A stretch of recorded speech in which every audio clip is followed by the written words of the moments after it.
Good evening, folks. This is Ron Tyler with the Emergency Management Associates.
Good morning, good afternoon, good evening, folks. This is Ron Tyler with the Emergency Management Associates, coming to you from the Area Command, 392 miles west of Kitty Hawk Beach, North Carolina. We want to welcome everybody to the show tonight. This is going to be somewhat of an abbreviated show. I spent about an hour and a half earlier going through information that I had to verify to make sure that nothing was up. I'm going to start off with that information tonight. I feel it's important, even though it really doesn't have anything to do with reality. Okay? Someone in our groups today got an EBS message on their television. They were sent this EBS message, and I'm going to detail exactly what it said. This happened at about 9:47 a.m. this morning. Quote, a disaster of unknown type, full quarantine issued. Previous alert was expired. In the interest of public safety, residents in and around an area of 150 miles surrounding the area of Black Rock, New Mexico, have been issued a mandatory evacuation order. Okay, that's what it said. Now, that was a fabrication. It was a complete fabrication. Michael McKinney says, say what? Yes, someone in our groups received an EBS message. The type where it plays those penetrating, pulsing sounds, and they said a disaster of unknown type, full quarantine issued. Previous alert expired. In the interest of public safety, it said. The residents in the area of 150 miles surrounding this area have been issued a mandatory evacuation order. That area was Black Rock, New Mexico, which in and of itself would be fine because it's out in the middle of the desert. Now, it is southeast of Albuquerque.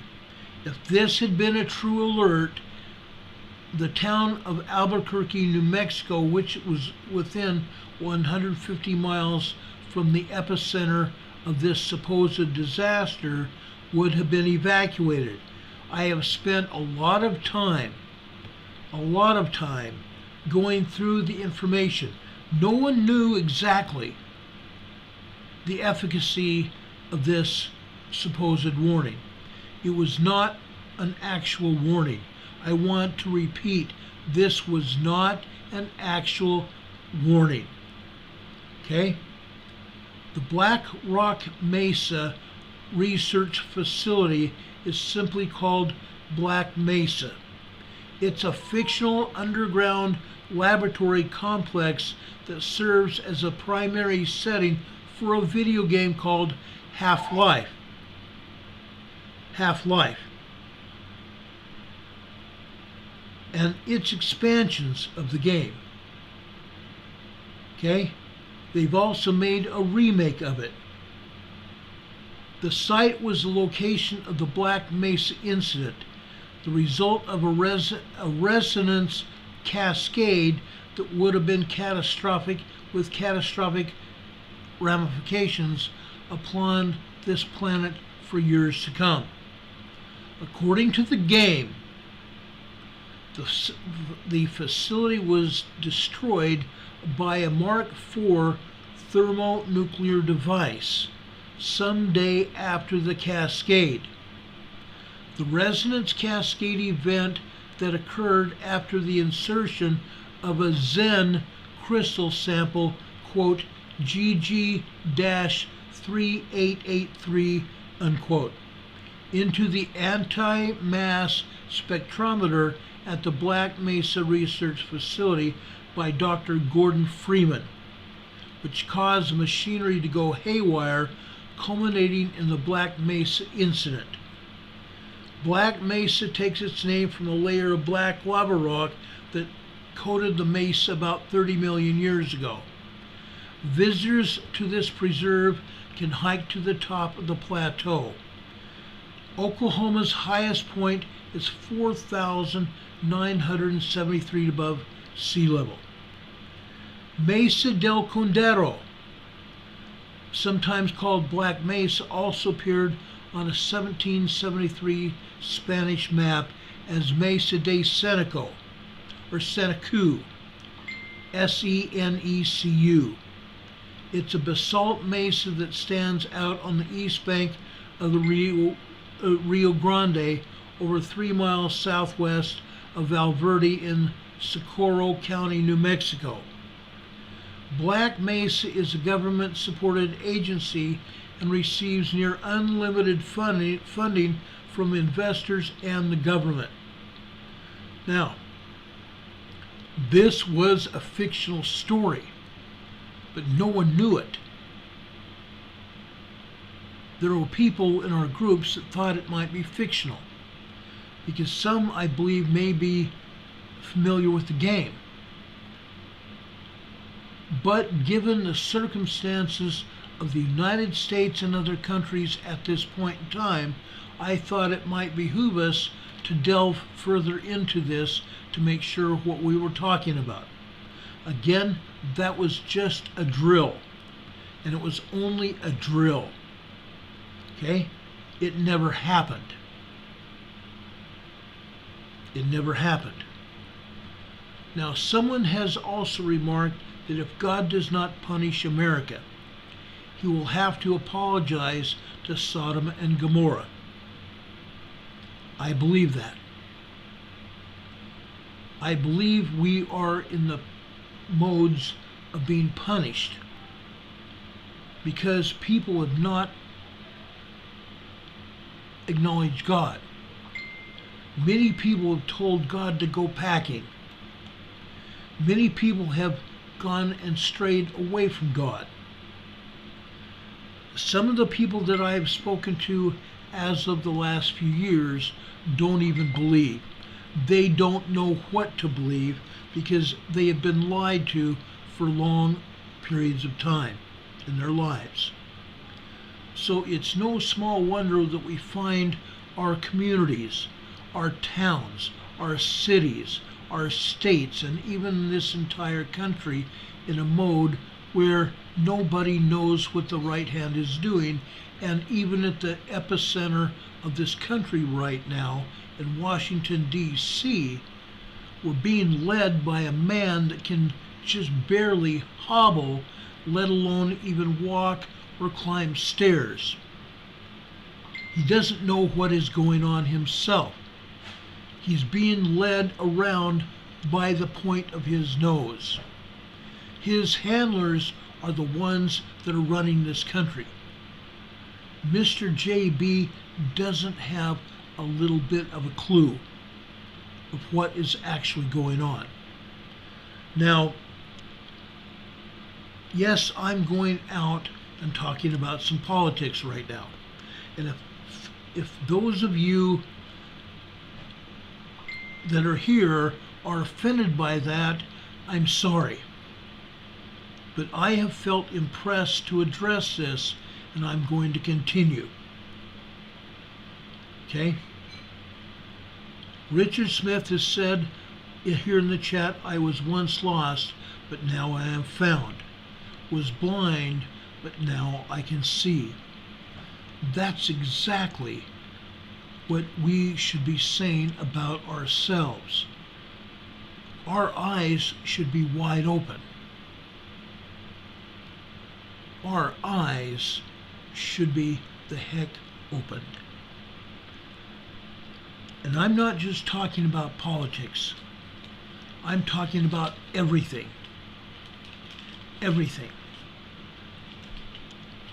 One thing that Glenn Beck has taught me over the years, and yes, I have met him. I've had the chance to talk with the man. This is one man that I believe. There is no doubt in my mind about who he is and what he believes in. Folks, that is one man that I am glad that I know. Because Glenn Beck talks like it is. He tells it like it is. And that's what I'm going to tell you. I'm never going to say anything that I myself don't believe. So with that said, let me go on. We have had a man in our presence in years past. He still is in our presence. His name is Mr. T. Mr. T always told it like it is. The only time he admitted that he didn't always believe what he was saying is when he had people within his administration who he thought may be telling the truth, and for the sake of trying to save some lives, he let them speak. And now he has come out and said that he wishes he hadn't. There are people in our midst that couldn't tell the truth if it bit them in the face. Folks, we have had a lot of people over the years that are in that same boat. They would have us to know one thing, but they didn't know it. They did not even believe their own stories. Miss Hillary Clinton was one such person. She started spying on Mr. T's campaign. And she made a lot of accusations against Mr. T. She said there were Russian hackers and Mr. T was part of it. No, that was not the truth. The real truth was Hillary Clinton had paid a person who had been on the payroll of the government that was a false flag that put out false information, and Hillary Clinton told him to write the story that would show that Mr. T was in collusion with Russian hackers. The opposite was true. But Miss Clinton's man, whose name Steele, the author of what they call the Steele dossier that Hillary Clinton paid to have written was all false. It was all false. And yet from the time that Mr. T took his escalator down from the floors where he lived in his tower down to the main floor to announce a press conference that he was going to run for president. From that time on, Hillary Clinton and the Democratic Party came out of the woodwork and attacked Mr. T. And this has gone on and gone on and gone on. Even up until this past week, they have continued to attack him. Been indicted. Mr. T has been indicted by a New York grand jury. And that's going to fall apart as well. Because the facts are all false. No matter what we need to see here, no matter what happens, false ideas will sooner or later come out as false. That's the truth. That always is the case. When you lie to someone, it comes out. Sooner or later, the truth comes out. It can't be hid. Then, in Miami, just last week, he was indicted again. Indicted again. This time, even today,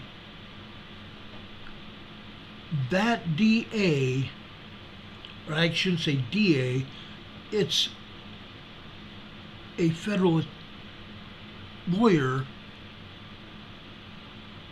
through our own government, the DOJ, supported by our illustrious Attorney General, has made false allegations against Mr. T again. And the federal prosecutor came out today and told Mr. T and his attorneys that they were going to hand over evidence that the federal prosecutor has against Mr. T, but they are not allowed to share it with anybody.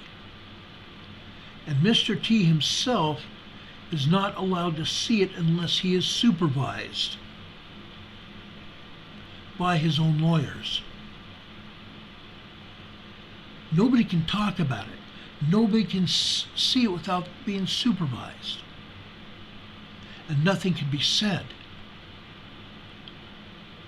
Isn't that just like a liar? Trying to cover up information so it won't be divulged until the time they want to talk. That's the way this whole party is rolling. Now, someone in the chat just said the New York Attorney General has dropped the charges. No, he hasn't. You're talking about a different case. The New York Attorney General has said that he has put out the same kind of information to Mr. T's attorneys, but Mr. T is only allowed to see that evidence against him only in the presence of his attorneys, and he's not allowed to talk about it. Okay? Two different cases, guys. Okay? What I'm telling you guys, it's underhanded. When you have to hide information, you need to think of it as false information. They're not ready to prove anything. They're not ready to bring it out. Because if they bring it out ahead of time, you know full well what will happen. We will all have the ability to prove that the allegations are false. And the prosecutors want to keep that under wraps until no one else has a chance to refute the information. That's what's happening. Now, Mr. T's attorneys may even come out and ask for a dismissal of charges just for the fact that all of this is false information. And I expect that to happen any day now. But this is the kind of stuff that we're all up against. Even that story about Black Rock Mesa in New Mexico, it was a false flag. Yet I spent hours now making sure that it was a false flag, and there was no truth from it. But on the same token, what if it was? What if it was true? Millions of people in and around Albuquerque, also stretching south into Texas and east into Oklahoma and west into Nevada and north into Utah, may have been part of this. And it could very well have happened if something had actually happened. Fortunately, it didn't. But because of what these people from Sodom and Gomorrah have put out, it's not just going to affect a small district of the country. It's not even going to affect all 50 states. What they are doing is they're going to affect the entire world. The entire world. And not just that.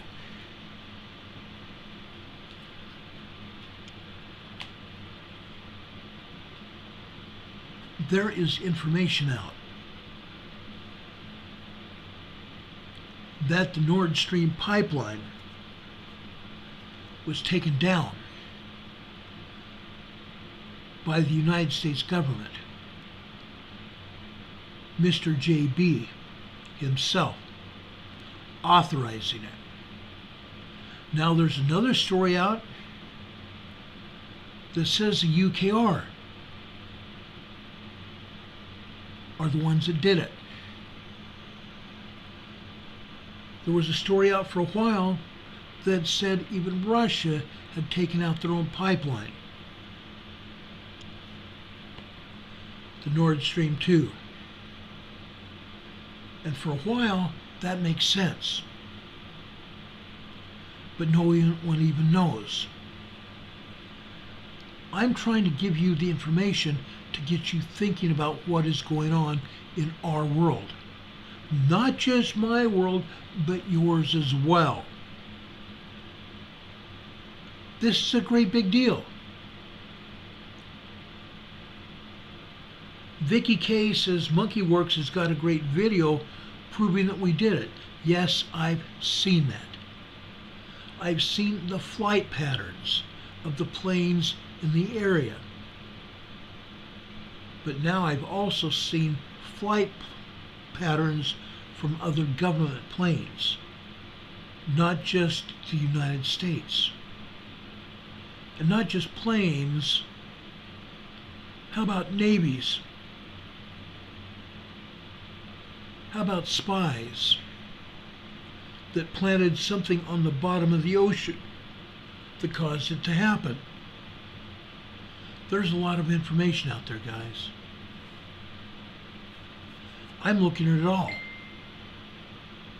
I'm looking at the great, big, huge, big picture. Because it's not just you and me. It's not just our lives that will be affected by all of this.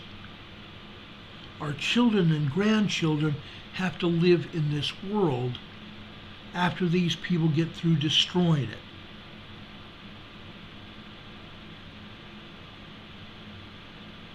After all of these people get through destroying it, our children and grandchildren have to live in this leftover mess. That's what I'm talking about.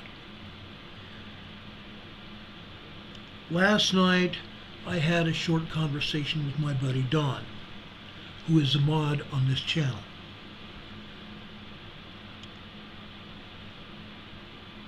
I had gone through some family pictures.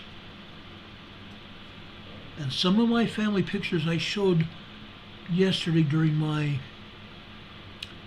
Sunday school presentation. I have some 350 to 400 pictures of my family. Family members that are very important to me. And I shed quite a few tears over some of those pictures.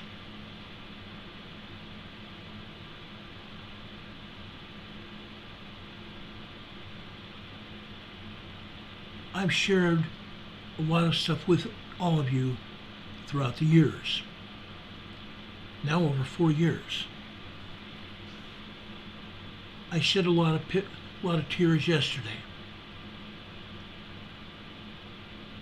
over things that have happened that should not have happened.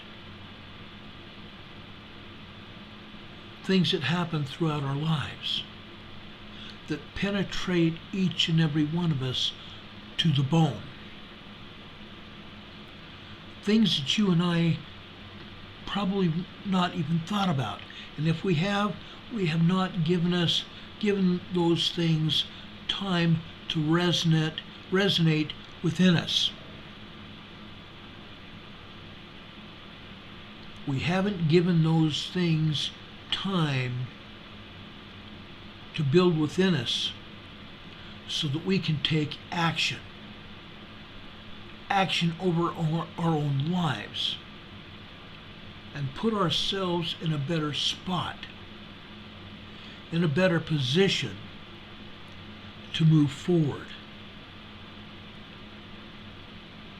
To move forward not with just our journey here on this earth, but to move forward and on through our journey with eternity. And that eternity is a very long time. That's what I am talking about when I refer to those pictures that I looked at last night. It's quite amazing when you think about it. Now, I'm sure each of us have pictures like that. Pictures like that that can stir our souls. Take time to analyze your life and understand where you came from, what you were doing, why you are here, and where you are going after this life ends.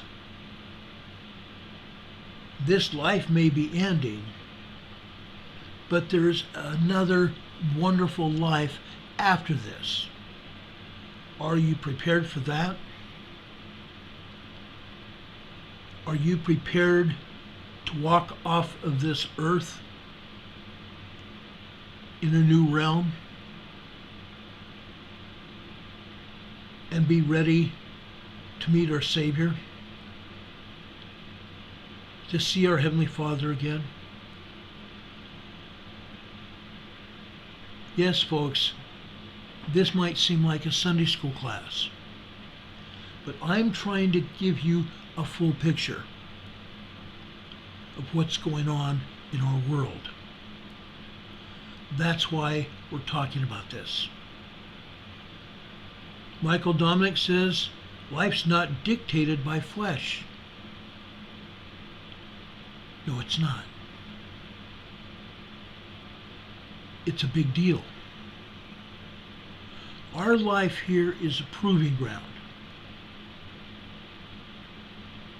Our life here is just a proving ground.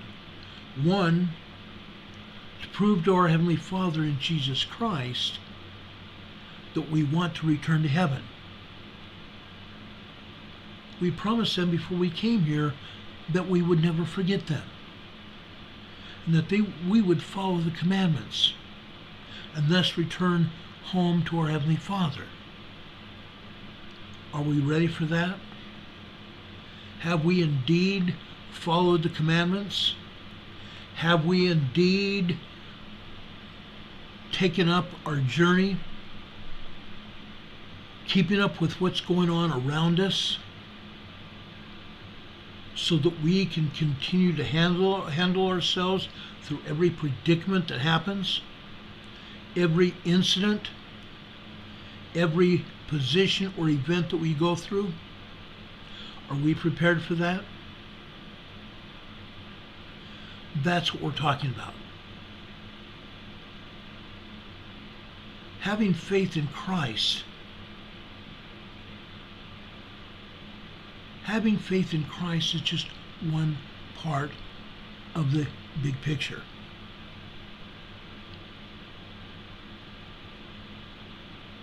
Proving that we want to return to Him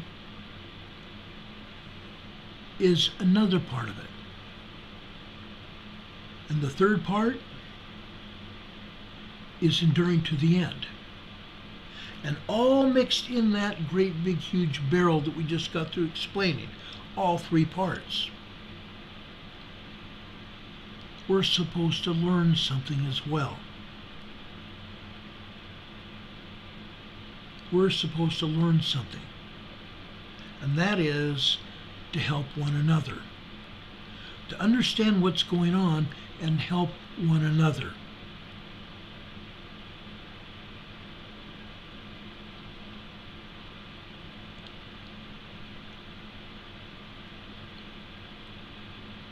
If you would pay $1 million today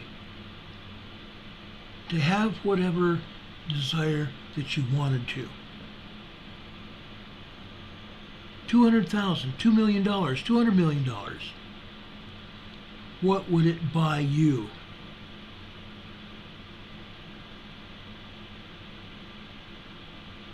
What would that money buy you? Can money buy happiness? I don't think so. Can money solve some problems? Yes, sometimes. Sometimes money just is not enough.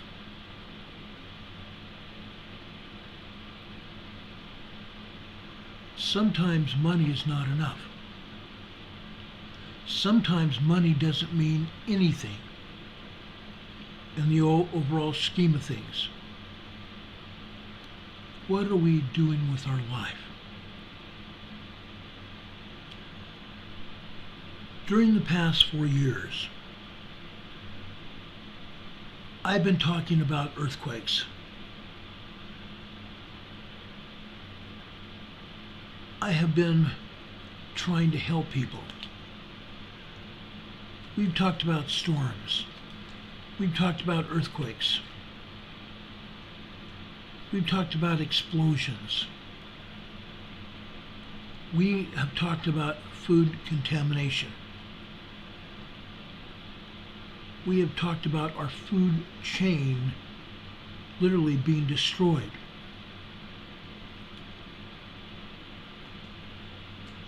We've talked about politics that resulted in higher food prices caused by politicians that are playing with our fuel and our oil. Because the higher the fuel and oil prices get, the higher prices it's going to take for the trucks and the trains to bring the food and commodities to our stores, and the higher prices we're going to see on our store shelves. and with very little, if any, increase in the amount of money that we have. It's called inflation. And many of us don't have that much money anymore to put food on our tables. That's the long and the short of it. What I'm talking about, brothers and sisters, what are we willing to do to get where we need to be? To get where we need to be. I've been talking about this and a lot more. All I want to do is spread the word to all of you and to the world, because no one else is going to do it. We have 2 or 3 people besides myself that talk about earthquakes. I have a dear friend of mine, Mark Wages, who talks about events on the sun that influence our life here on this earth. Mark Wages is an absolutely fantastic man. He and his wife are the best people. They really are. I have people like my buddy Mark Pyers, who studied music, and he does such a good job of bringing quality music into our homes, and laughter, and communication that lifts our spirits. But as good as these 2 people are,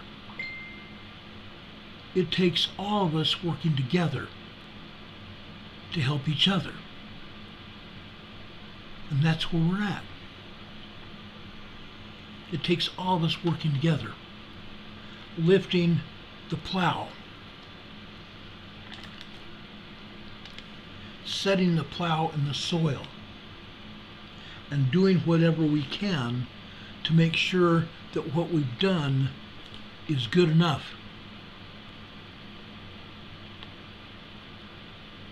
Holistic Nutrition Nurse Griffin is here in the chat. She says, be sure to smash the thumbs up if you like what Ron is sharing here, the truth. And I appreciate that, Nurse Griffin. She's a very good friend of mine. I became acquainted with her years ago, just as some of you and I became acquainted.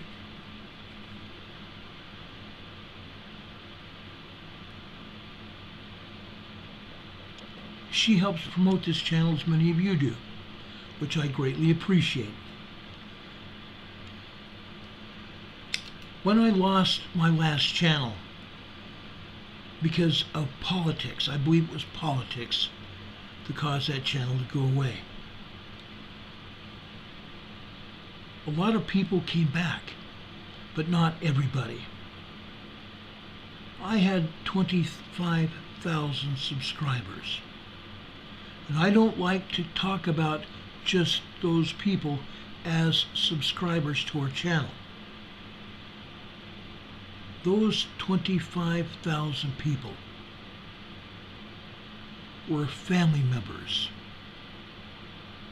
that supported what we were doing and what we continue to do here. Now we have just over 1,300.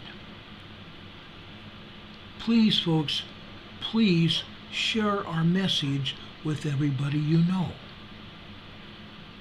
Let's get our subscribers back to where we were. I would love to think that we have just as good a channel today as we did before, possibly better.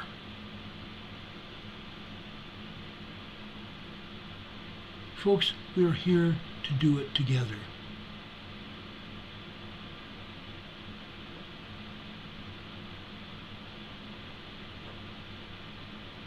Let's work together. Let's love each other. Nurse Griffin says, love you bunches, Ron, and I love you too. I love all of you. Folks, we are a worldwide program. When I started this over 4 years ago, I did not even understand that we would soon be a worldwide program.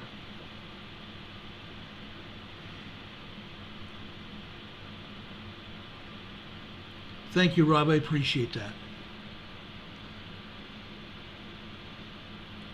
Yes, he did need that. In fact, give me a second, guys.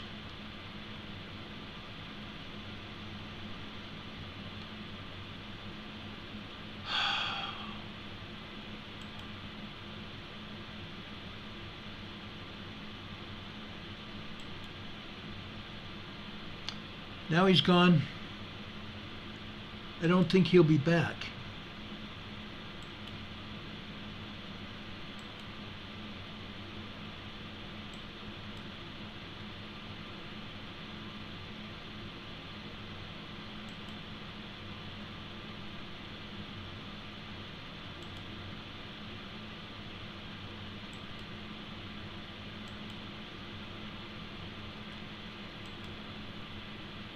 I've taken care of him. He won't be back. Rob says he just needed to stop. I agree, he does. And he won't be back. Anyway, folks, I'm trying to do a job that some people don't know how to do. Or maybe they just haven't thought about it. And I'm not knocking those other contributors that talk about earthquakes. I'm not talking about people that do such a great job with the meteorology, talking about storms and storm safety. They are awesome. But together we are a group. Together we hang together. We decide what is safe and what's not, and what we can do about it to make sure we have the tools necessary to survive in this world. There was someone that once said that we don't have to be a part of this world, but we have to live in it. So we have to put together our skills, our knowledge, and our wherefore and where to, and make sure we have everything that we need to be able to accomplish the desires of our hearts. And not just that, but to survive in this world that is angry, this world that is topsy-turvy, that's turning over sideways to try to destroy itself and us with it. That's what's happening. Stephen Braden says, God bless you, Ron. No, God bless you, Stephen. I appreciate each and every one of you. You folks are everything that I want with my family. I'm just trying to keep you all informed of what is going on. And in doing so, I need to tell you about something else. And it's not just happening here in North Carolina where I'm at. This is a hazardous weather outlook for the next several days here in North Carolina. This talks today about day 1, today and tonight. But this is not the only place it's going to happen. Not just North and South Carolina and all these counties that they've talked about here. Waves of showers, embedded thunderstorms that will cross the forecast area from southwest to northeast today, and for the most part the rest of the week. Some of these storms will be strong, producing gusty winds and frequent cloud to ground lightning. Strikes. Lightning strikes. A few will probably become severe, capable of producing damaging winds with large hail. Let's add to that the possibility for tornadoes. As if that wasn't enough in our nation's heartland this past week. It's getting to be more of the same all year long, from the Midwest to the East Coast. Tornadoes. Additionally, localized flooding will be possible across most of the forecast area today through tonight, as many locations will be affected by multiple rounds of heavy rainfall. We had heavy rainfall where I live today. From about 4:30 to 5:30. And I was talking to Rob here at the time for about a half hour, maybe longer, maybe towards an hour. Heavy rain fell to the point it reduced visibility to less than a quarter of a mile. Renee Steffi says, and she's the one that sent me this forecast, and I have checked other forecasts throughout the Midwest headed east, and they're all pretty much saying the same thing. Localized flooding will be possible across most of the forecast area today through tonight, so many locations will be affected by multiple rounds of heavy rainfall. This should be restricted mainly to the low-lying areas and locations with poor drainage. And quite honestly, here in my community and many other communities that I have traveled through lately, that includes everywhere I've been. Locations with poor drainage. Days 2 through 7, Tuesday through Sunday. Widespread showers and occasional thunderstorms will occur and continue across the region Tuesday through Wednesday. Torrential downpours falling on increasingly saturated ground will steadily raise the threat of additional widespread flooding. I added additional because that's where the truth is. Showers and thunderstorms may continue at times on Thursday and Friday as well, possibly worsening any existing flooding problems and potentially creating new flooding. The flooding persistent threat of heavy rainfall through the week may raise the threat of landslides as well for locations in and near the mountains. Weather spotter information statement. Several of you are weather spotters. Please, weather spotters are requested to forward any reports of large hail, damaging winds, tornadoes, or flash flooding to the National Weather Service offices. Please do that and give them, if you have it, your weather spotter number so they can verify where you're at and what information you're giving them. They need this information to pass on to the rest of us. But between now and Sunday, brothers and sisters, ladies and gentlemen, life is going to get very rough, meteorologically speaking. It's not going to be fun at all.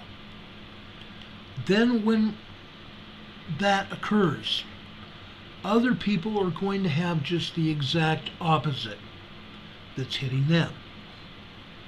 This is another heat advisory statement for the Central Time Zone. For those of you that are in the Central Time Zone, a heat advisory remains in effect from 1 p.m. to 9 p.m. Tuesday. What? Heat index values of 103 to 107 degrees Fahrenheit. Now we're talking about 30 degrees to 40 degrees Celsius. Where? Central portions of central, southeast, southern, and southwestern Oklahoma and other places as well. When? From 1 p.m. to 9 p.m. on Tuesday. And some of you may also be affected by this as well. Impacts. And this is where the crap hits a fan. Impacts, ladies and gentlemen. Hot temperatures. High humidity may cause heat illnesses to occur. Precautionary preparedness statements here. Actions. 1. Drink plenty of fluids. 2. Stay in an air-conditioned room or at least a room with a fan. Stay out of the sun and check up on relatives and neighbors, and young children and pets should never be left unattended outside or in vehicles.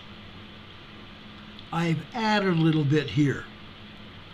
They should not be left unattended outside or in vehicles under any circumstances. Take extra precautions if you work or spend time outside. Why? Folks, we've not just seen heat indexes.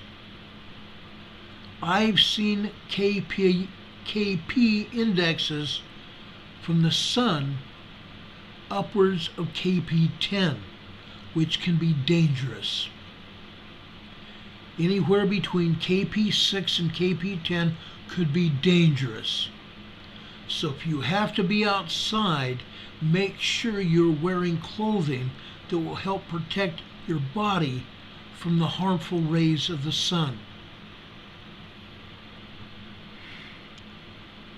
When possible, reschedule strenuous activities to early morning or evening hours.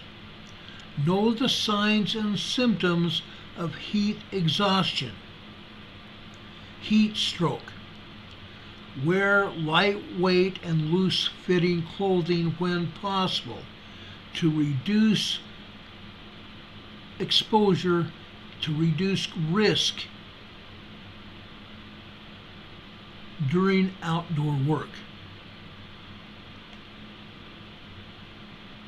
The Occupational Health and Safety Administration recommends scheduling frequent rest. Scheduling frequent rest. Folks, that is a lot to take in right there. Be safe. Lamazolite says, Renee, I live down in the valley from a large watershed dam. Lamazolite, you need to be aware that flooding could occur that may raise water in the dam to dangerous levels, which could make you in an area that's making that dam at risk of overflowing, or worse yet, coming apart. I hope I'm wrong. Lamazolite, I know where you live. Please be careful. Watch local flooding around you.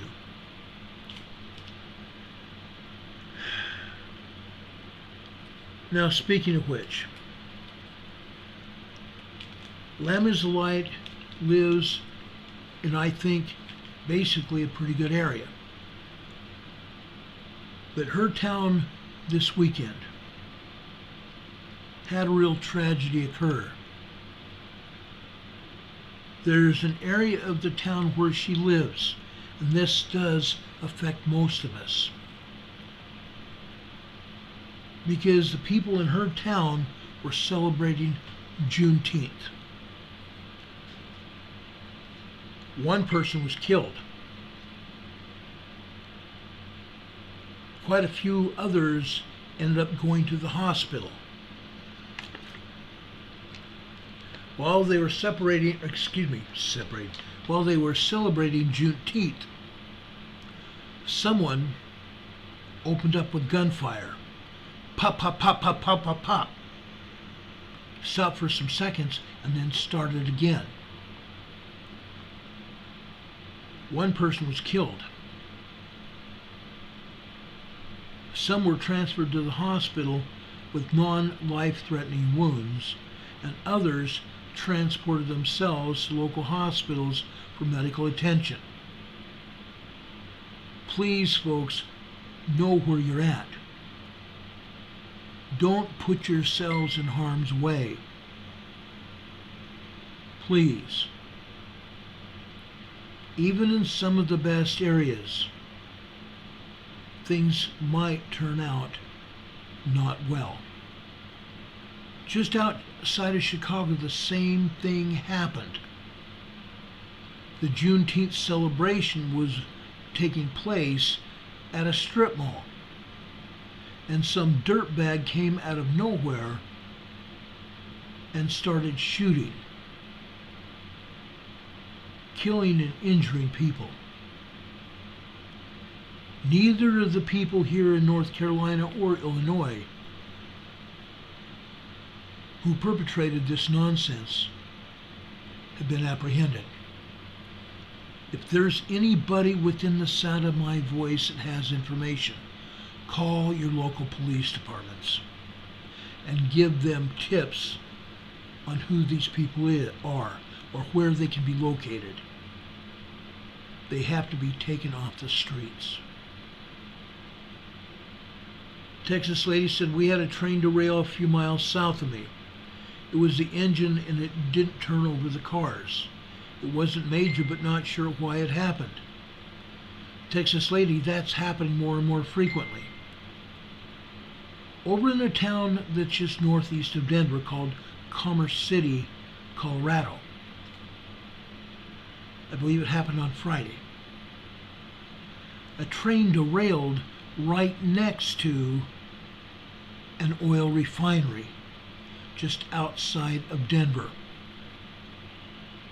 The train derailed right next to an oil refinery.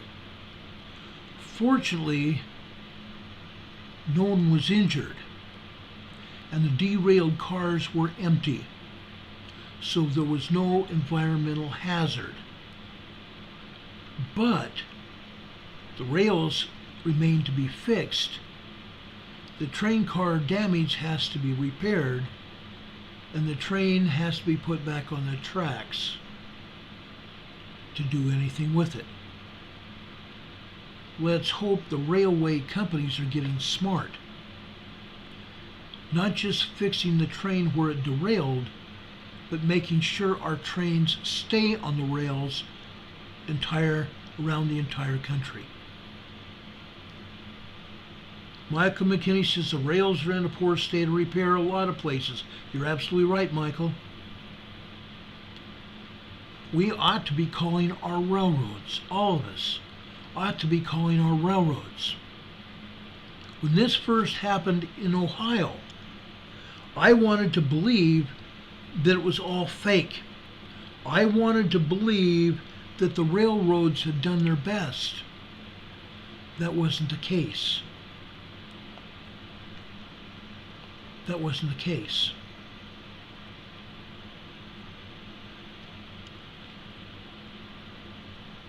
My opinion of the railroads was very high. But because of the state of our country, even the big guns of the railroads want to make money. They become very greedy.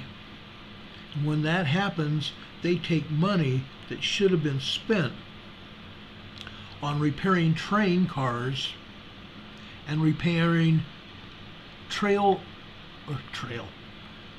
railroad tracks so our trains stay on the tracks and not on the ground. That's what happened over in Sonoma County years ago. PG&E equipment all over Northern California was faulty, causing fires during high winds that are called Santa Ana or devil winds. The winds played havoc on the wire lines and the transformers and the wire connections, made the lines leave their connections, falling on the ground, sparking wildfires. If PG&E had been doing their level best, that would have never happened. But instead, they went through bankruptcy, telling the courts, "Oh, woe is me. We don't have enough money to keep doing what we're doing." And so they were going through bankruptcy, and at the same time, PG&E was paying its managers and its ownership team bonuses, millions of dollars in bonuses that should have been put to repairing equipment, transformers, and transmission lines. But instead, these greedy people took money. That company should have gone bankrupt, and some other company with the wherewithal to come in and take over and make the necessary repairs, because I still believe that Pacific Gas and Electric hasn't learned a darn thing. Plain and simple. Okay? It's incredible. We've seen it all. All of us have seen it here. I have reported on it here. It's crazy. It really is. Then we have people like JB in Washington, D.C. He puts up a gay flag between the United States flags. Folks, that was illegal. That was illegal. United States regulations said that what he did was illegal. Has he gotten his hand slapped? Has any member of his administration been beat up a little bit or lost their job over it? Oh no. Oh no. 4 U.S. Code Section 7. No other flag or pennant should be placed above or if on the same level to the right of the flag of the United States of America, except during church services conducted by Navy chaplains at sea, when the church pennant may be flown above the U.S. flag during church services for the personnel of the Navy.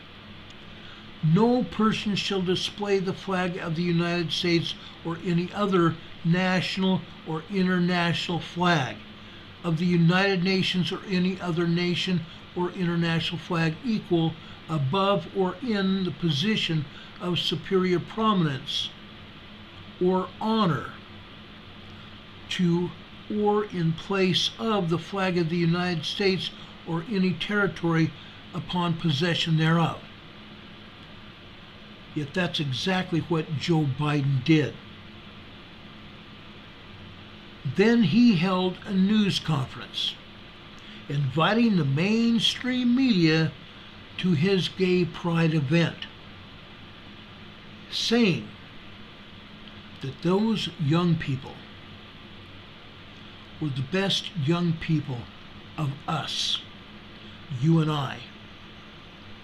He said those are our young people. This was after he had met a trans man, fully clothed,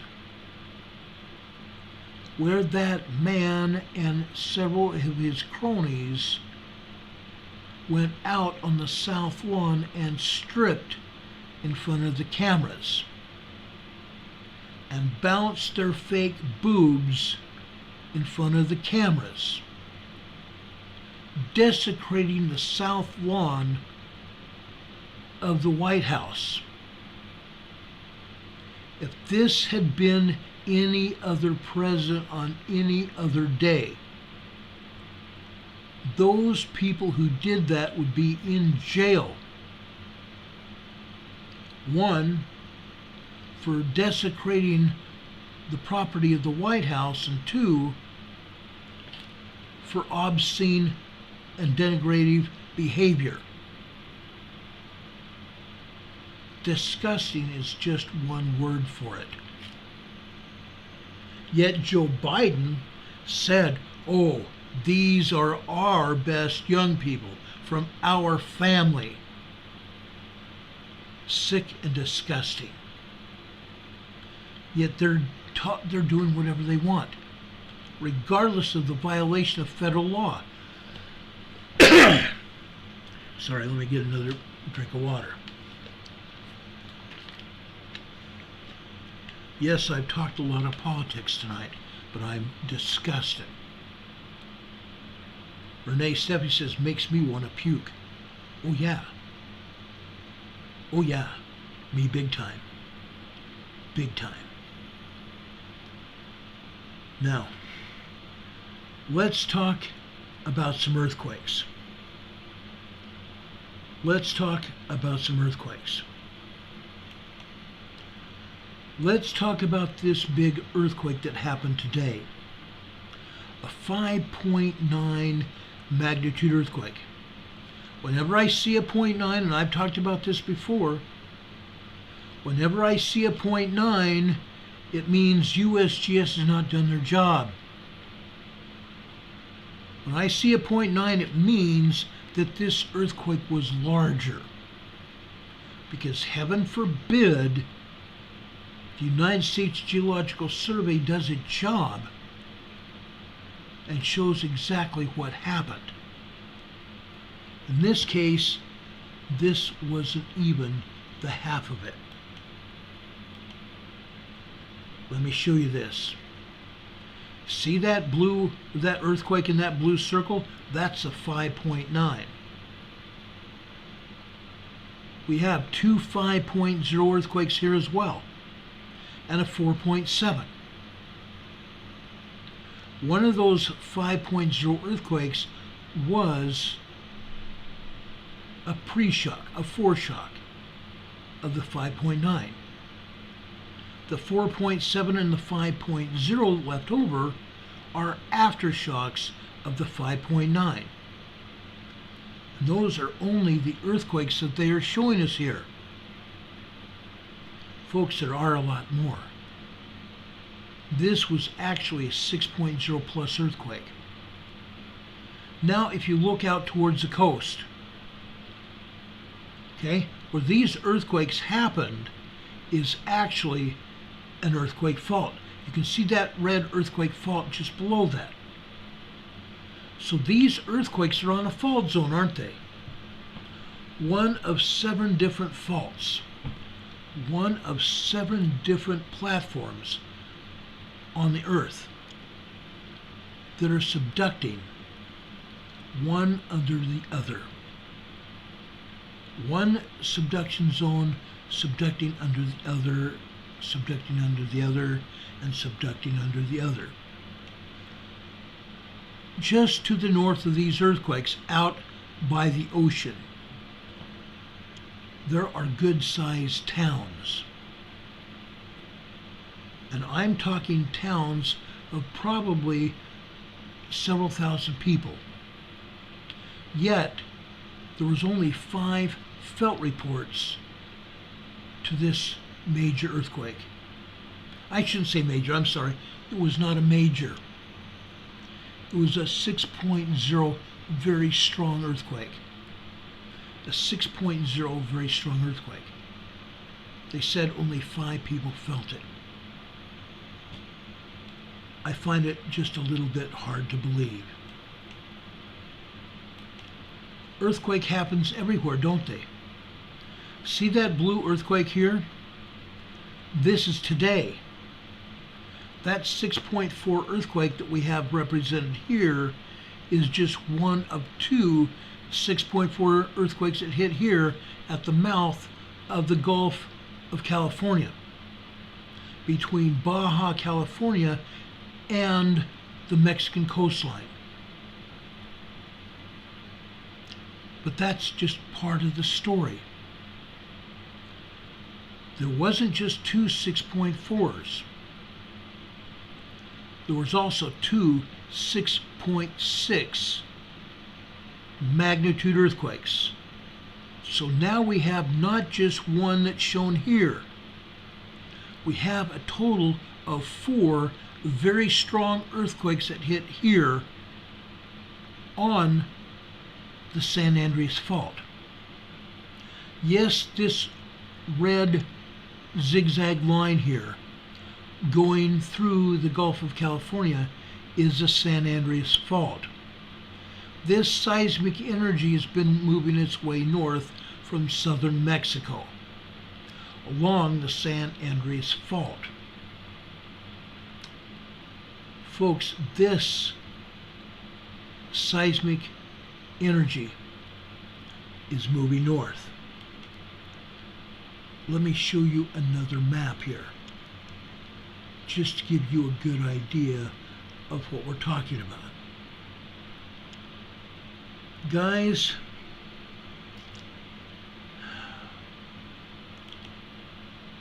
that seismic energy is moving north, and in a big way.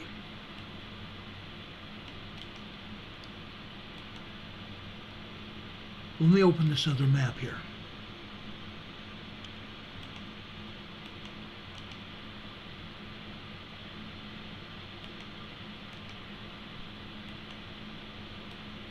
Okay. Let me zoom in here.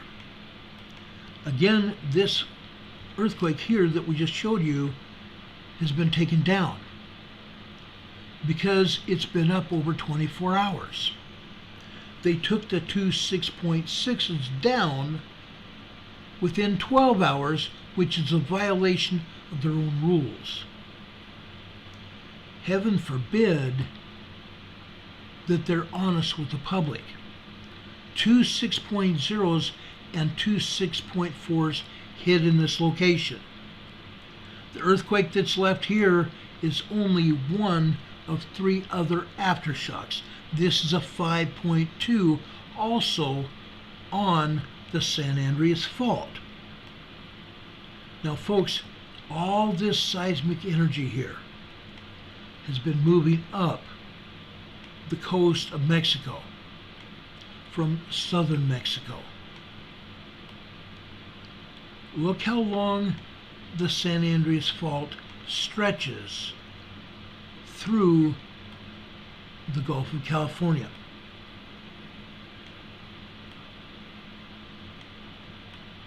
Stretches into northern Mexico, doesn't it?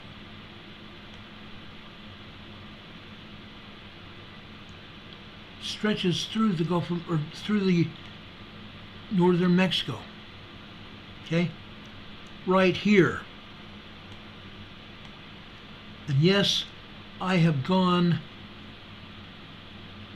and dug in here and shown you what's here for a reason.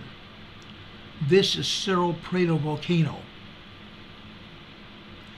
Just east of here, just east of Cerro Prado volcano, is also the San Andreas Fault. And it stretches all the way up here into the Imperial Valley of Southern California. It stretches up here right past Holtville, just to the north of Westmoreland, just to the north of the town of Imperial, just to the west of Calipatria. Then right here, it goes underneath the Salton Sea, right here where the Salton Butte volcano is. Yes, right here we have a big major volcano. A major volcano that's one day going to erupt in a major way. In a huge major way.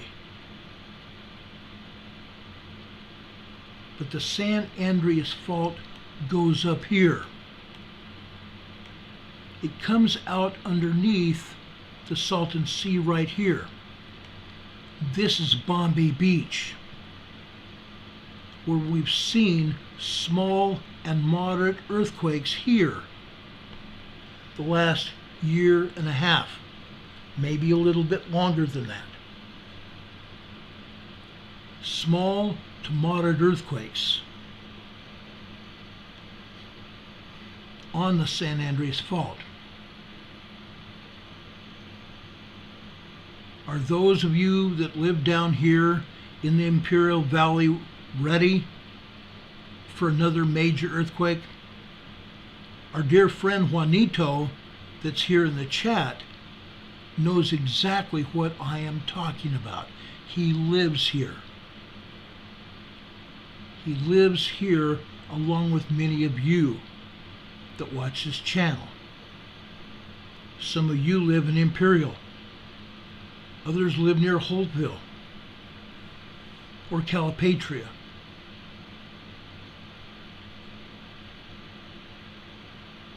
Westmoreland, El Centro. I've been here, remember? I've been down here many times.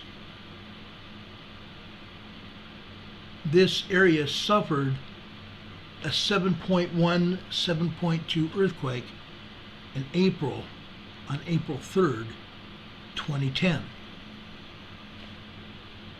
It's going to happen again. It's going to happen again. And probably right here.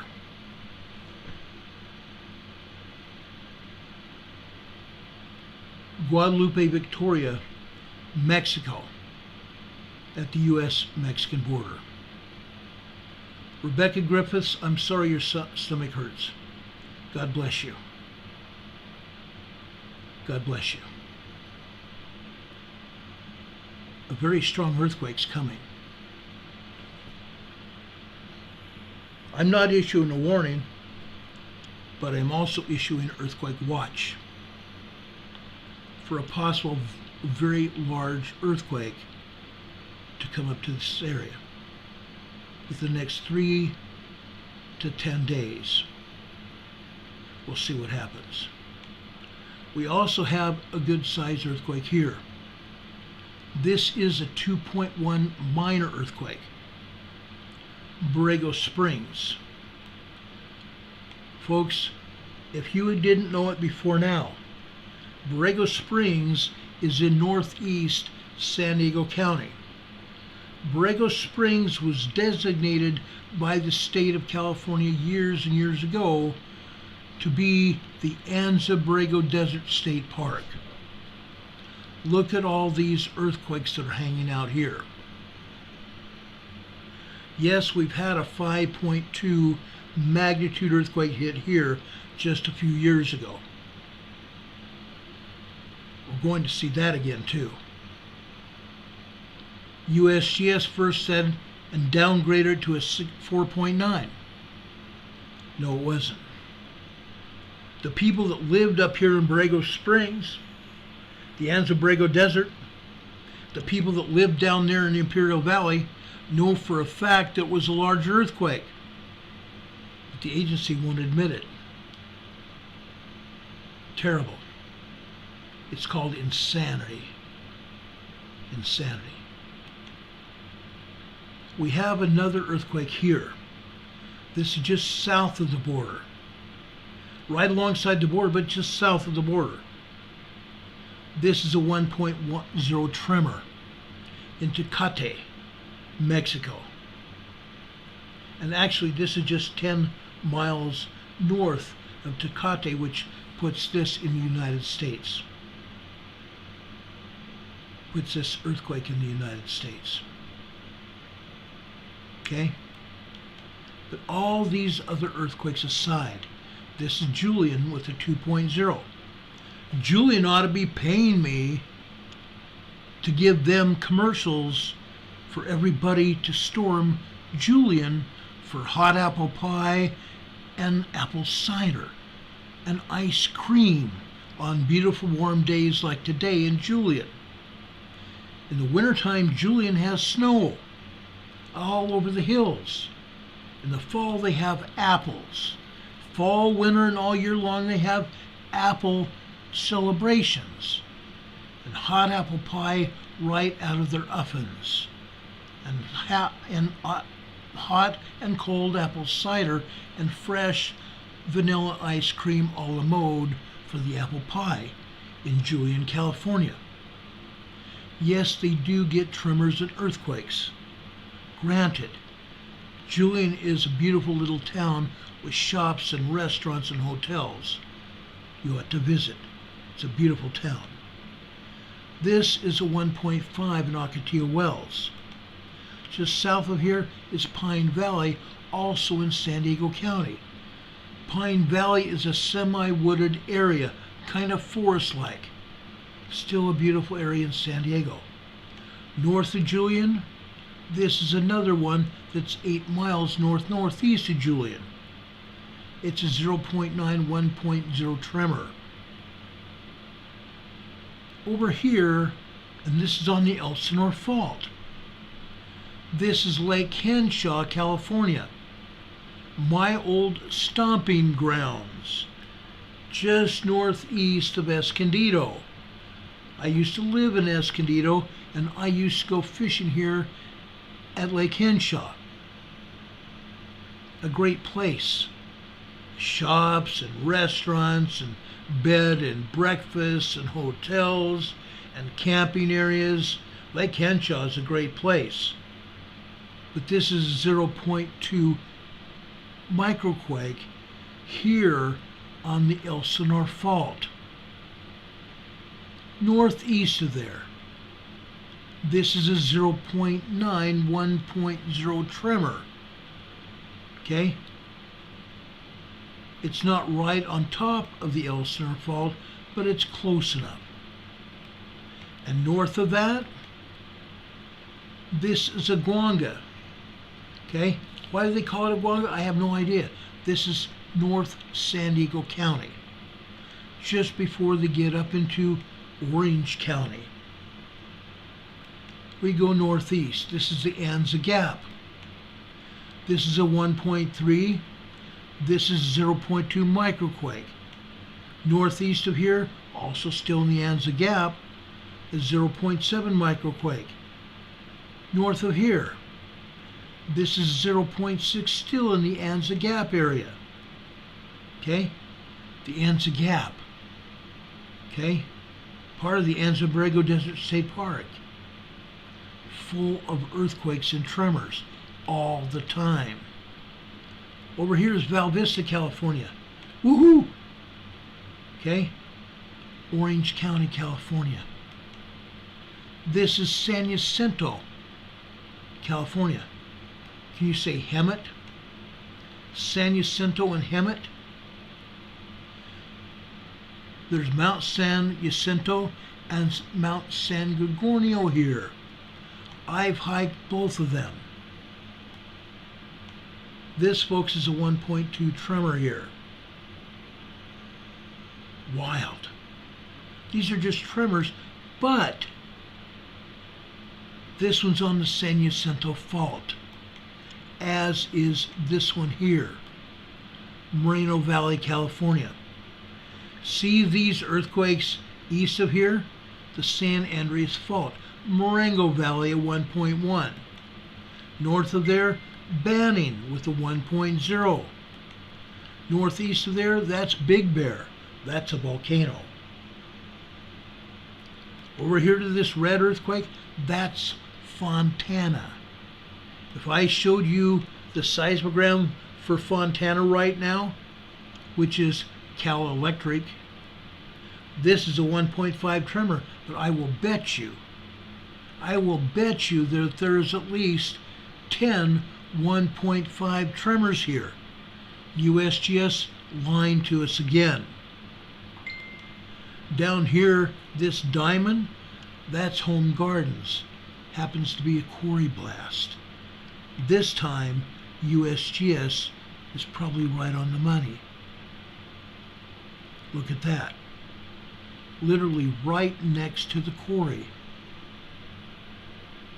It's a 1.6 quarry blast, 1.25 miles deep. Now folks, they do not blast 1.25 miles down.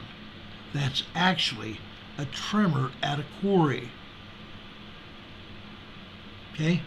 But USGS gets away with calling it a quarry blast. Insane. It's insane.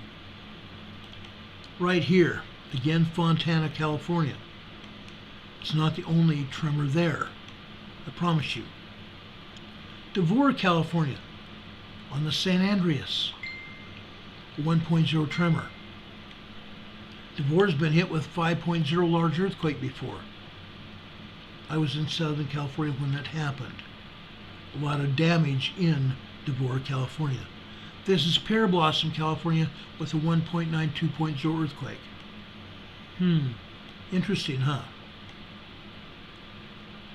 Now we're kind of following the San Andreas Fault, but just southwest of the fault in Fillmore, California. This is a 1.6 tremor. We can follow it northeast from here, and we come up to the San Andreas and the Garlock Fault junction.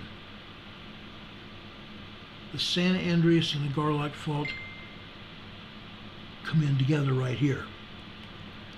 North of there, this is Lamont, California. It's a 2.0 earthquake. In town, they're saying 11 miles west-southwest of Lamont. It's right in town. There is no west-southwest at all. Okay? Then we pass the Grapevine. We pass one of the areas that's a wonderful train watch place right here as the trains are coming out of the desert headed for Los Angeles right here. I love this place. One of the most dangerous parts of highways right here. Okay? Don Patoka just said something that's very proactive that I think we should consider, so I'm going to repeat it. Your immediate safety and well-being depend upon you, and it's in your hands. The government is reactive, not proactive, supposedly responsible for the defense of the whole, not the immediate individual. The government could care less about any of us. Fact. Fact. The next earthquake we come upon is Lake Isabella, California. Both Rob and I have been here. There just happens to be a golf course resort here.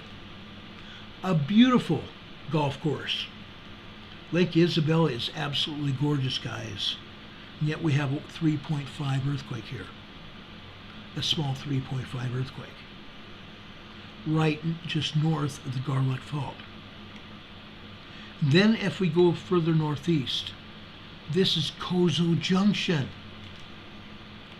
Kozo Volcanic Field. Kozo Volcanic Field, guys. This is a 0.9 1.0 tremor in a volcanic field. In a volcanic field. You can see the lava rock all over this area, and protrusions where the lava didn't quite penetrate above the earth. All these protuberances here happen because lava pushes the ground up but doesn't quite break the top. Okay? All over here, all over through this entire area, folks, we have drill points where man has penetrated in to the crust of the earth and drilled into the upper magma chambers of the Koza volcano. Okay? They pull steam from the Koza volcano here. And what do they do with it?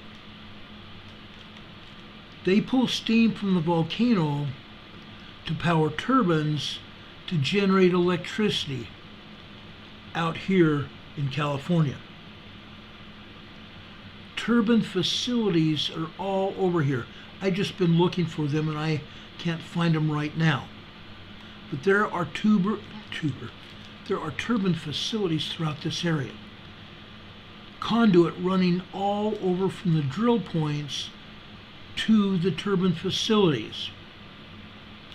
That's why we get earthquakes here. Seismic energy finding these drill points. And not just that. This is a volcanic field where magma is penetrating here. Penetrating through the faults and penetrating up into the volcanic cones and craters. At some point in time, Koza volcanic field will once again erupt. There's a reason they call this Devil's Kitchen. It's hotter than blazes there this time of year. I've been there when it's 124 degrees in the shade. In the shade. Okay? We'll continue up here on the wonderful San Andreas. This is the earthquake capital of the world, Parkfield, California. It's a 1.2 tremor in the earthquake capital. One day I'm going to spend part of the program and show you why they call it the earthquake capital of California. More earthquakes happen here than any other part of California. Okay? Northeast of here, this is Cantua Creek with a 1.8 tremor. Okay? Then we come up here, up on the San Andreas Fault, and just east of it we get a Hayward Fault. We find some earthquakes on the Hayward. This is Gilroy, California, with a 0.7 microquake. And here is Morgan Hill, California, with a 0.6 on the Hayward Fault. One of the most dangerous faults in the country. The Hayward, the Calaveras, and the San Andreas Fault. Continuing north on the San Andreas, this is a swarm of earthquakes at Pacifica, California. This is a 1.1. This is a 1.1. This is a 1.2. And further north here, this is a 2.5 Pacifica, California. Right next to, guess what? The San Francisco Bay.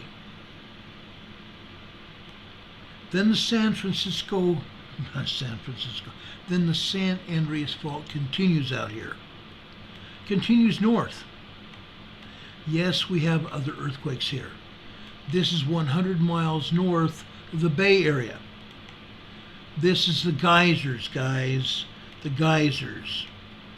These earthquakes are because man has drilled into the upper magma chambers of the Clear Lake volcano that you see just north of here. They've drilled into the upper magma chambers of the Clear Lake volcano to pull steam to power turbines here in the geysers to generate electricity. On any given day, ladies and gentlemen, there are 25 to 35 earthquakes throughout this area, throughout all these hills. These earthquakes represent those drill points. Every drill point gets hit. Every drill point is a human-made or man-made earthquake fault. Seismic energy finds these faults and fractures the rock, causing earth movement. Causing earth movement. Right here is one of the facilities in the geysers. I'm trying to find you one of the turbine facilities, and I can find one. I know I can find one because I found them in the past. This area here, this area that's been cleared, it looks like a round area. It's also a drill point. If you get to this map and you look closely, you'll see drill points where they are pulling steam directly out of holes that are linked to the upper magma chambers of the Clear Lake volcano. Okay? That's what's really going on here. Every earthquake that you can see here happens because it's linked to a man-made earthquake fault. This is 0.7. This is a 1.5 tremor. Okay? Let's just dally here for just a few minutes. I want to see if I can find one of those turbine facilities. That one that it's highlighted in blue is a 0.5 microquake. This is a 1.1 in the geysers, a tremor. A tremor. Let's see if I can pull up one of the turbine facilities here. I've done it in the past. Right here. No, is that it? Nope, that's another drill point there. And yes, you can see steam. Well, maybe that is. That may be a bank of turbines there on the other side of that white building because you see steam rising here. Okay? You can see steam rising there. But there's usually a bank of 8 to 12 turbines that are processing the steam, which powers the turbines to generate electricity in this area. Okay? And again, this red one, this is one that just happened, a 1.0 tremor. Just happened there. Okay? So we leave the geysers here. That's 100 miles north of San Francisco Bay. We follow the San Andreas Fault, and it pretty much follows the coastline here. We have an earthquake here. This is Petrolia, California. This is a 2.3 minor earthquake here in Petrolia, California. Okay?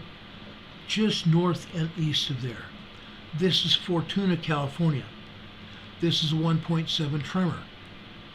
This is an area that was affected by what USGS claimed was a 6.8 earthquake offshore from California here. At the time it hit, I proved beyond a shadow of a doubt that what we had here was not a 6.8 earthquake, but was an 8.0 earthquake. It damaged this town of Fortuna. It damaged over here in Petrolia and Ferndale, California, and other small towns in there in this area as well. Damaged them. 2 people were killed. 1 as a result of heart attack, and 2 from being too cold. In my mind, it's still the earthquake that caused it. Okay? We're on the southern part of the Cascadia subduction zone, folks. the southern part of the Cascadia subduction zone. We go north. Folks, this is an earthquake. It's just not southwest of Mount St. Helens.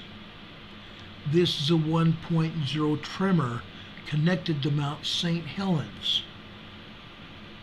Folks, I have seismograms to prove that there's more than just one tremor here. More than just one 1.0 tremor at Mount St. Helens. East of here is Mount Adams. There are tremors hitting here as well.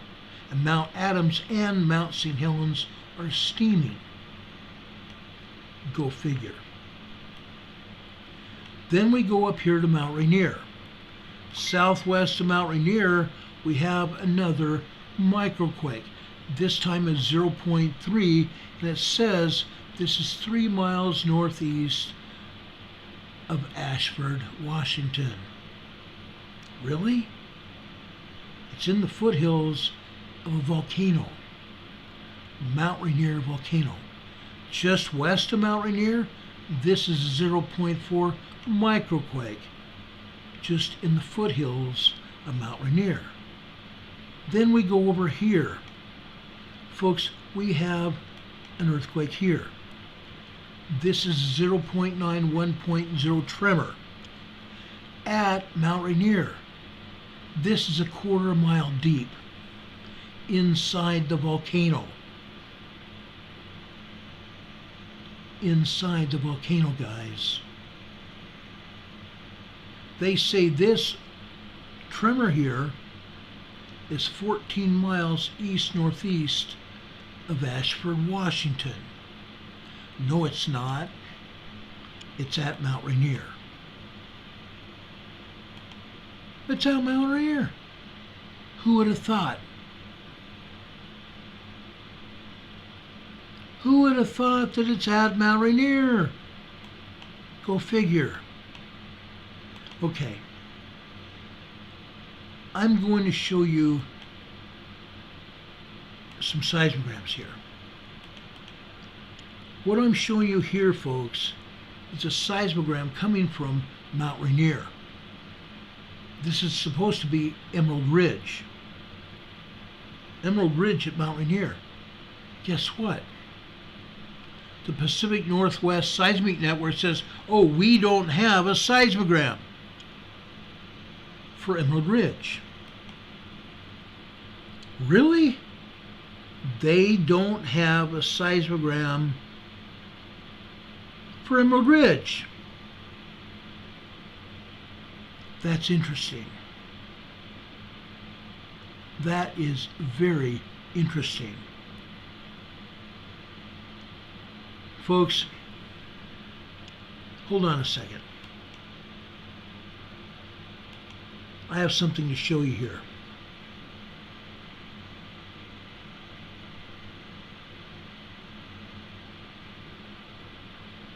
I get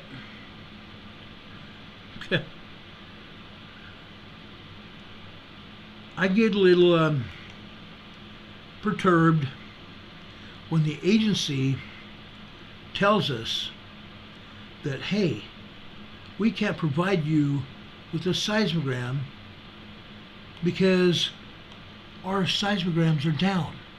Our seismographs are off. That's what they're trying to tell us. Yeah, folks, that's exactly what they're trying to tell us. Oh, we turned them off. Why did you turn them off?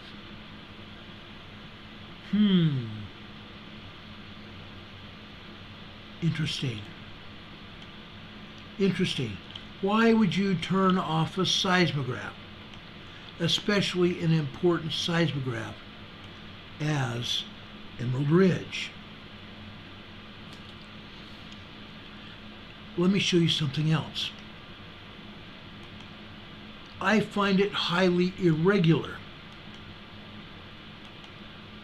that this agency, in this case, it just wasn't just this agency. In this case, folks, it was the USGS as well.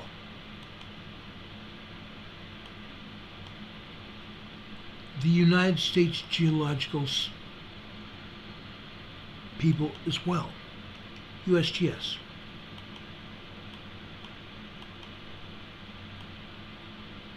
It's very interesting that they would even think of turning off the seismograph.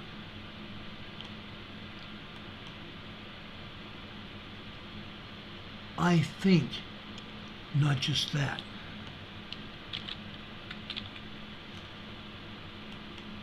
It's also against the law. Let me show you this. I showed you that photo not available from the Pacific Northwest Seismic Network. USGS is saying the same thing right here. They can't show it because it does not exist. That's interesting. Because, folks, there is data. There is data to show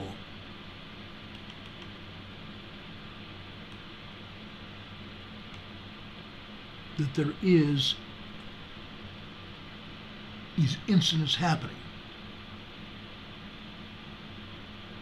There's data to show that events are still happening at this volcano. For example, right here. This is a seismogram from Camp Muir, just south on the southern side of Mount Rainier. Look at all these tremors here. Look at all these tremors here, ladies and gentlemen.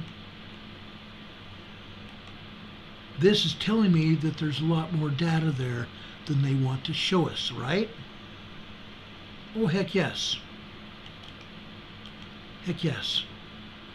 Let me show you something else.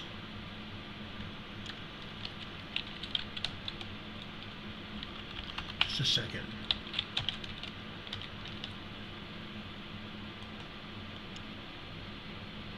Let me show you something else.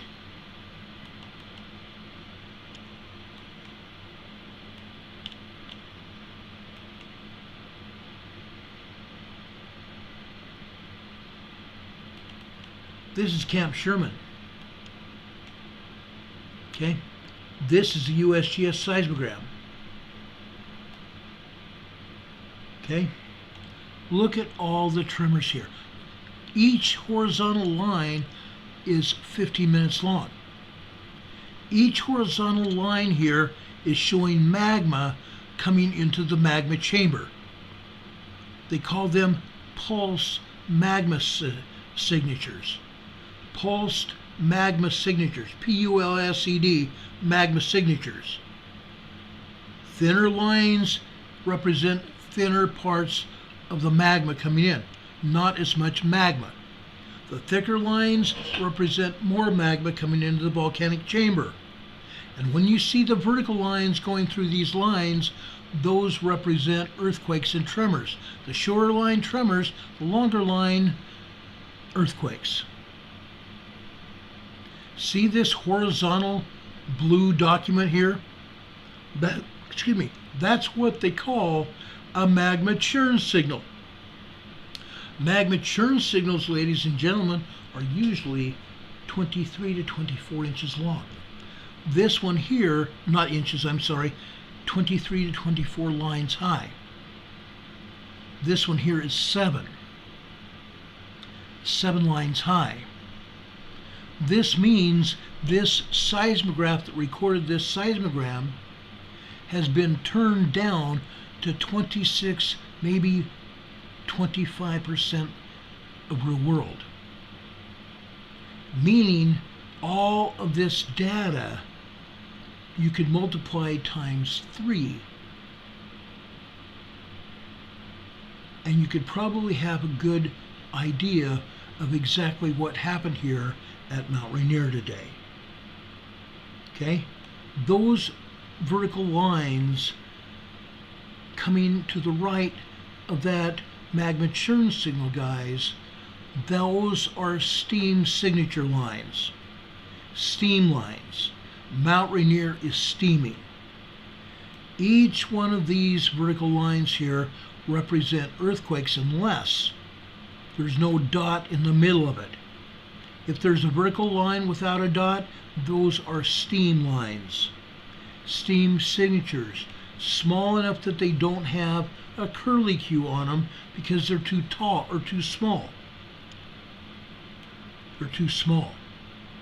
But you can see exactly what's going on here at Mount Rainier.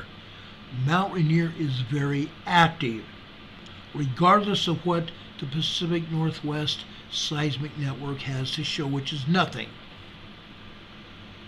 They're not showing all this activity. They are hiding it. They're hiding it. I just showed you that seismogram just a few minutes ago. It does not show all of this. It's because they are hiding the data. Heaven forbid that we see exactly what is going on here at Mount Rainier. But it's not just Mount Rainier, folks. Let me show you something else. Let me go over really quickly and show you Mount St. Helens. Okay? They're basically not showing us anything. This is the same image not found picture at September Lobe, which is a seismograph on the top of the volcano. A seismograph on top of the volcano that usually gives us clear images of VLF wave lines. Those wavy lines on the seismograph that show us that magma is flowing into the volcano. Those VLF wavy lines are magma that the magma creates those VLF lines, and the VLF lines are proof solid that this volcano Mount St. Helens is very active, a lot of magma. And yet for now, for 3 weeks in a row, they're not showing us anything. Okay? This is Mount St. Helens southwest. Southwest Mount St. Helens. Look at this. They're hardly showing us anything here. Little tiny blips on these lines. Each line here represents a 15-minute time period. Okay? You can see magma coming in. Okay? But this seismograph has been turned way down low, so it's not showing us everything. Look at this earthquake here, guys. This earthquake happened after 10:15 a.m. 1, 2, 3, 4, 5. 10:05 a.m. this morning. Normally, if we see this same, what appears to be a 2.2, 2.3 magnitude earthquake, but we know for a fact that this seismograph has been turned way down. Now this earthquake could be a 3.5, 4.0 earthquake at Mount St. Helens. Okay? Yes, that's exactly what's happening at Mount St. Helens. We have people living around that mountain that tell us what's going on. Not just that. Look at this magma churn signal here again. 1, 2, 3, 4, 5, 6, 7 lines high. 26% of real world.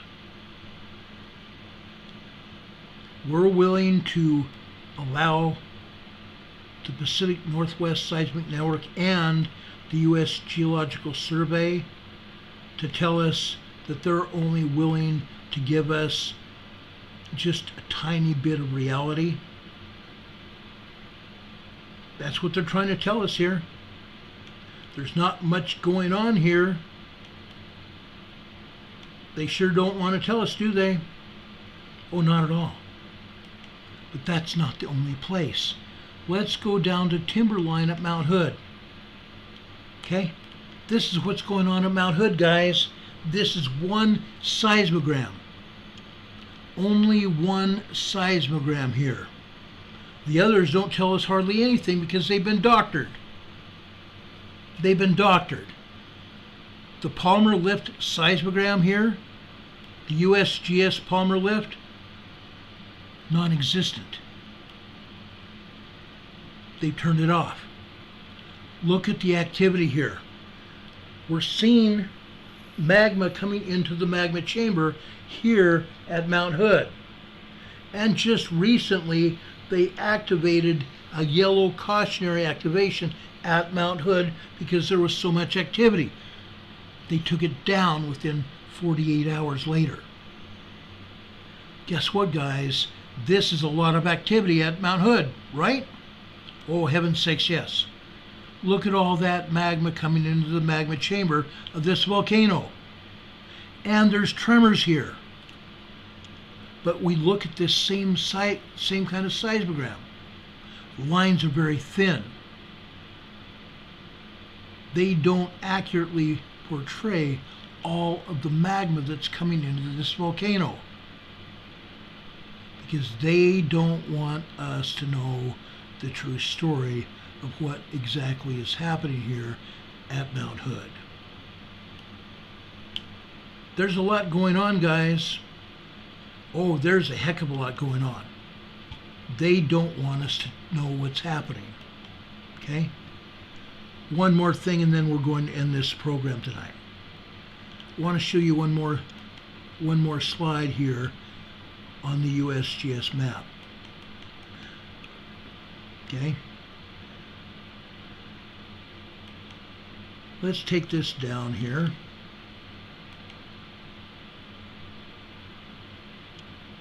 Let's reduce it in size. That was Mount Rainier. Okay? It's moving. You can see Alaska moving, can't you? All kinds of volcanoes and earthquakes going on. They're not erupting, but they're trying to. One more place I want to tell you about. Hokkaido, Japan got hit today. Hokkaido, Japan got hit. This was a large 5.0 earthquake in Hokkaido, Japan. Okay? It was in the mountainous region of Hokkaido. Well, guess what, guys? Over here, there's people living. They felt this quake as well. Look at that. The whole city alongside the hill here, along the beach area of Hokkaido. Okay? They felt it. People down here felt it as well. There's people living down here as well. All over the island of Hokkaido felt that quake. There's people living here as well. Big city. Big city. They felt that large quake. Large quake can cause damage. Large quake can cause damage. They didn't report anything in Japan except for this tiny one, a 4.4. Okay? A 4.4 down here in Kyushu, Japan. Okay? It's sad. And now the USGS has froze my map. Up here north of Hokkaido is what they call the Kuril Islands. There's a 4.5 earthquake there. Terrible thing, they don't want us to show it. Too bad for them. Guys, in closing, I have two more things. Got two more things. This is a poet named Rudyard Kypling. Rudyard Kypling. He said this: beware of over-concern for money, or position, or glory. Someday you will meet a man who cares for none of these things. Then you will know how poor you are. How poor you are. I've got something else to tell you. I want to show you the scripture. I found this scripture the other day. It's Isaiah chapter 40, verses 29 and 30. Actually 20, 29, 30, and 31. This is talking about the Lord Almighty. He gives us strength to the weary and increases the power of the weak. Even youth grow tired and weary, and young men stumble and fall. But those who hope in the Lord will renew their strength. They will soar on wings like eagles, and they will run and not grow weary. They will walk and not be faint. Brothers and sisters, in Isaiah, it talks about running and not be weary, and walk and not faint. Someone else also told us this same story. The prophet Malachi, the last book in the Old Testament, said that if we paid our tithes and offerings,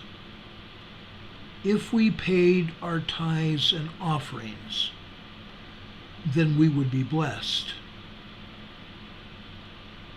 And we would run and not be weary, and walk and not faint.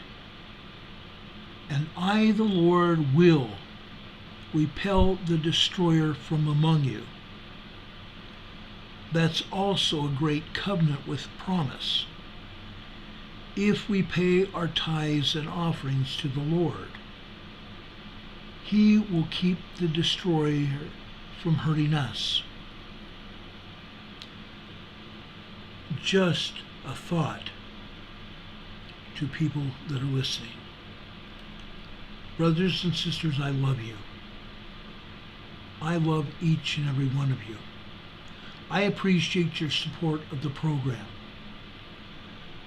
I appreciate you guys sending me rock for my rock collection. I appreciate you sending monetary donations to our program to keep this operation floating and on the air. Yes, I didn't realize that it took money to keep this program on the air, which it does. You guys keep supporting me. I thanked many of you for that support the other day after I'd been to the post office on Friday. Well, there's someone else that gave us another support on PayPal.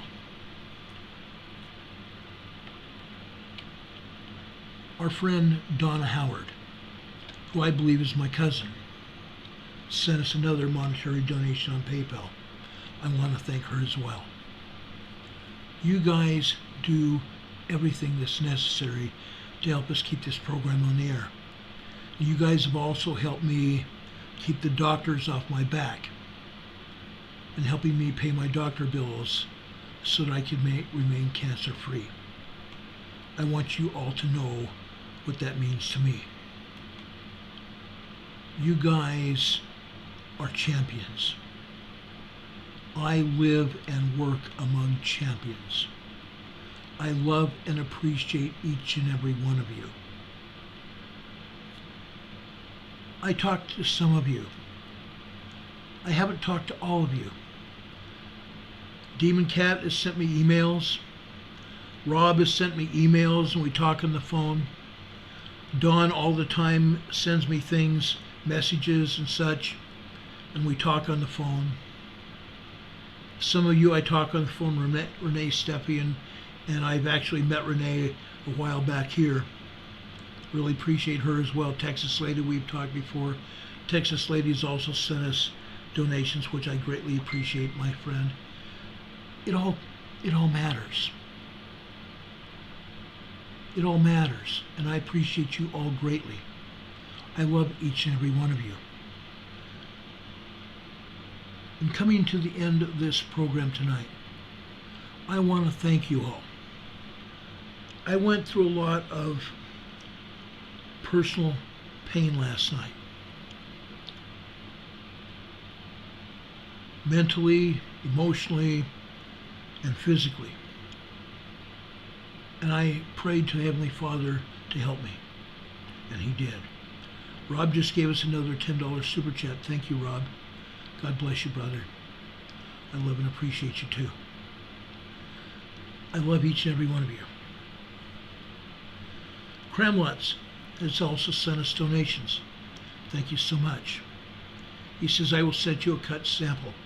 That would be great. That would be great. I love my rock collection. I love my trains. You guys have also helped me with my trains here. I love each and every one of you. You help me monetarily. You help me physically. You help me emotionally. And more than anything, you show me love. And I love each and every one of you for that. God be with you.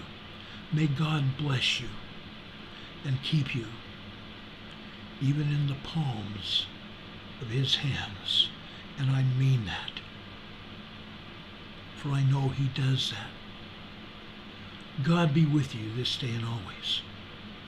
God be with you till we meet again. Folks, we'll be back here tomorrow night, hopefully a lot earlier. God bless you. God bless you. God be with you till we meet again. Good night, everybody. See you around the corner.